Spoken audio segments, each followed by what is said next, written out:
मैं उम्मीद करता हूँ सभी बच्चे अच्छे होंगे, आपकी पढ़ाई जबरदस्त चल रही होगी और आप अच्छा परफॉर्म कर रहे होंगे अपने स्कूल के अंदर। सो बहुत सारे बच्चों की क्वेरीज थी और एक प्रॉब्लम थी। सिंपली अगर मैं बोलूँ तो प्रॉब्लम ही है कि सर एनसीईआरटी टेक्स्ट बुक को कैसे पढ़े, एनसीईआरटी बुक को कैसे पढ़े। फिजिक्स और केमिस्ट्री की जो बुक्स हैं, इवन बायो की भी है, तो एनसीईआरटी टेक्स्ट बुक को किस तरह से, क्या स्ट्रेटेजी होनी चाहिए, मतलब रिवीजन जब हम करें या self study NCERT text book से, तो क्या स्ट्रेटेजी होनी चाहिए, क्या अप्रोच होना चाहिए। सो आज मैं एनसीईआरटी टेक्स्ट बुक मेरे पास है, ये देखिए आप, एनसीईआरटी टेक्स्ट बुक मेरे पास है, ठीक है। सो केमिस्ट्री है मेरे पास, तो टेंशन मत लो, फिजिक्स पढ़ाता हूं मैं, लेकिन केमिस्ट्री से भी लगाव है बच्चों। सो मैं एनसीईआरटी लेकर आया हूँ। जो मैं चीजें यहाँ बताऊंगा केमिस्ट्री के लिए, फिजिक्स के लिए अप्रोच थोड़ा अलग होगा, ठीक है, क्योंकि पढ़ाई की जो स्ट्रेटेजी होती है सब्जेक्ट वाइज वेरी करती है ना, क्योंकि यहाँ कुछ और चीजें हैं, केमिस्ट्री की दुनिया अलग है, फिजिक्स की दुनिया अलग है। सो दिखाने के लिए मैं लेके आया हूँ केमिस्ट्री, और लेकिन आज जो बात करूंगा वो कॉमन दोनों के लिए होगा। बच्चों सबसे पहले आपको मेंटेलिटी ऐसी बनानी है अपनी, ऐसा माइंडसेट बनाना है कि एनसीईआरटी टेक्स्ट बुक को पढ़ने से पहले आपको उस टॉपिक का किसी भी टीचर्स के जरिए, या जहां ट्यूशन ले रहे हो या स्कूल में पढ़ रहे हो, पहले उसका एक बार आपको क्विक समराइज वे में आपको उसकी थ्योरी को समझनी है, पढ़नी है। शुरू में एनसीईआरटी नहीं पढ़ना, किसी भी टॉपिक को डायरेक्टली आप एनसीईआरटी से नहीं पढ़ेंगे, यू विल गेट कंफ्यूज्ड। ये मेरा पर्सनल ओपिनियन है। बच्चों अलग अलग बच्चों पे ये वेरी करता है, किसी का अलग मेथड अपना होगा, पढ़ने का तरीका अलग हो सकता है, मेथोडोलॉजी अलग होगी। सो ये मेरा पर्सनल ओपिनियन है जो मैं शेयर कर रहा हूँ।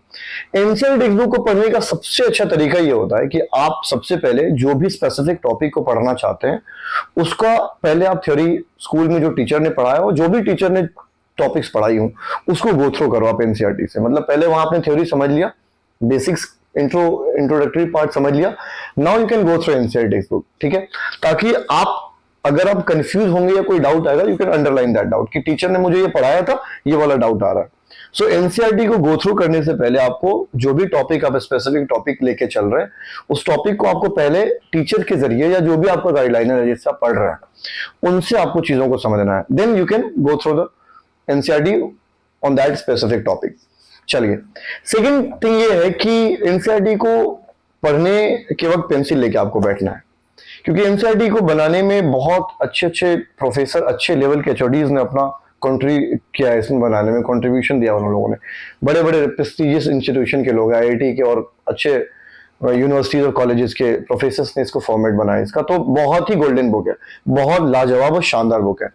सो बहुत लैंग्वेज इसका टफ भी है और मॉडरेट भी है, मैं दोनों कहूंगा, क्योंकि थोड़ा सा टिपिकल है। सो एनसीईआरटी को जब भी आप पढ़ाई करें बच्चों, तो अपने हाथ में हाइलाइटर या पेंसिल लेके बैठे, ताकि जो भी आपको कंफ्यूजिंग पार्ट लगे यू कैन अंडरलाइन दैट, ठीक है, अंडरलाइन कर लेंगे। मोस्ट इंपोर्टेंट थिंग एनसीईआरटी के साथ ये है कि आप एनसीईआरटी के न्यूमेरिकल्स को इग्नोर कभी मत करना, क्योंकि एनसीईआरटी के जितने भी क्वेश्चंस है वो वैरायटी क्वेश्चंस है। आपको डिफरेंट, एनसीईआरटी के जितने क्वेश्चन टेक्स्ट बुक में है, इन टेक्स्ट वाले क्वेश्चन जो भी है, एग्जांपल वाले, इंक्लूडिंग एक्सरसाइज के जो लास्ट में क्वेश्चंस होते हैं, उनके क्वेश्चंस इस तरह से जीरो से एडवांस, मतलब एकदम स्मॉल लेवल से एडवांस का है।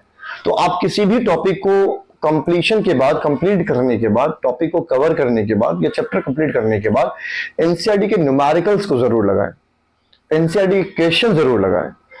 Even you can take help from your teachers, जो भी आपके स्कूल के या ट्यूशन के टीचर, उनकी हेल्प, लेकिन एनसीईआरटी के न्यूमेरिकल्स को लगाना बहुत जरूरी है। बोर्ड के अंदर कई बार डायरेक्ट क्वेश्चन आ जाता है टेक्स्ट बुक के, है ना, क्वेश्चन आ जाते हैं।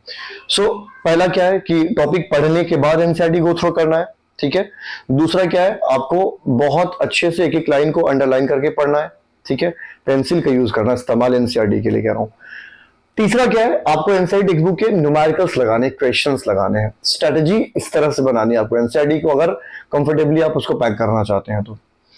कुछ टॉपिक्स एनसीईआरटी के ऐसे हैं जो थोड़े से उसकी थ्योरी लॉजिकल, बहुत ज्यादा कॉम्प्लेक्स थ्योरी मुझे लगी।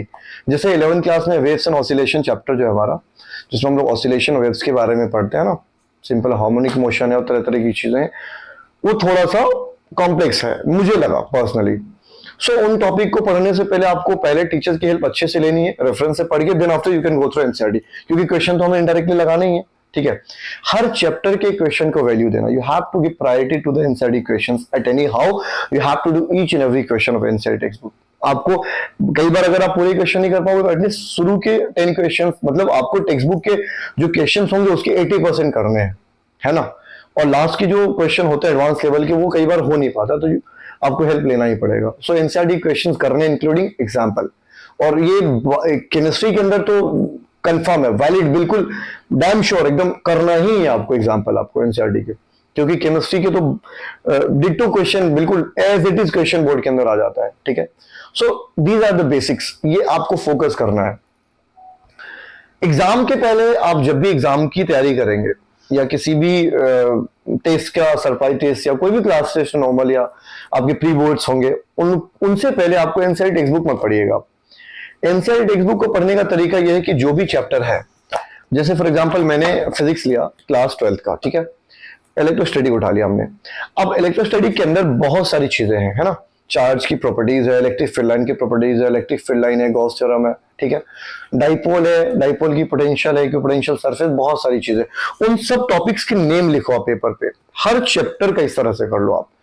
चाहे आप इलेक्ट्रोस्टैटिक पढ़ेंगे, ठीक है, उसके बाद आपका जो नेक्स्ट चैप्टर करंट इलेक्ट्रिसिटी है, व्हाटएवर जो भी इलेक्ट्रोमैग्नेटिक इंडक्शन है, ऑल्टरनेटिंग करंट है, जितने भी चैप्टर्स हैं उनमें सारे जो टॉपिक्स है ना, सब टॉपिक्स, उनके नेम लिखिए आप पेपर पे, इस तरह से बनाओ आप कॉपी। सारे चैप्टर्स के जो मेन जो टॉपिक्स है ना, उन स्पेसिफिक टॉपिक, उनके नेम लिखिए आप सबसे पहले समराइज वे में, ठीक है।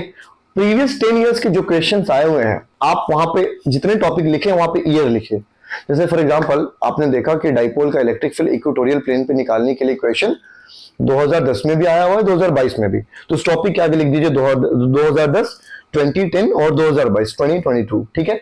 इस तरह से अप्रोच मिलेगा आपको कि हाँ, इस टॉपिक से रिस्पेक्टिव ईयर्स में इन सालों में क्वेश्चंस आए हुए हैं, तो इस साल आने के चांसेस ज्यादा है। ये काम आप जरूर कर लीजिए। एनसीईआरटी के जितने भी टॉपिक्स है, सब टॉपिक्स, उनको आप पेपर पे लिख के और ईयर्स डाल दीजिए, कि चाहे 1 मार्कर ही क्वेश्चन क्यों नहीं आया हो, 2 मार्कर, 3 मार्कर, जो भी क्वेश्चन आया हो, लिख लीजिए कि इससे रिलेटेड क्वेश्चन आए हुए हैं, इस टॉपिक से आए हुए हैं। कितनी गैपिंग कौन से टॉपिक में, किस ईयर्स में, उस पर आपको ज्यादा फोकस करना है। एनसीईआरटी से ये अप्रोच लगा लीजिए आप, ठीक है। ये बहुत हेल्पफुल होता है बच्चों, ठीक है। तो ये बेसिक्स हैं, कुछ तरीके हैं, आपको इनको समझना होगा, तो ही आप एनसीईआरटी टेक्स्ट बुक को अच्छे से कंफर्टेबली गो थ्रू कर सकते हैं और अच्छा रिजल्ट आप पा सकते हैं अपने एग्जाम के अंदर। ओके गाइस, उम्मीद करता हूं आपको ये इंफॉर्मेशन बहुत हेल्प करेगी आपके आगे एकेडमिक में, और आप अच्छा परफॉर्म कर सकते हैं। Thank you so much for watching the video. Kindly subscribe, like and comment the channel. Thank you so much.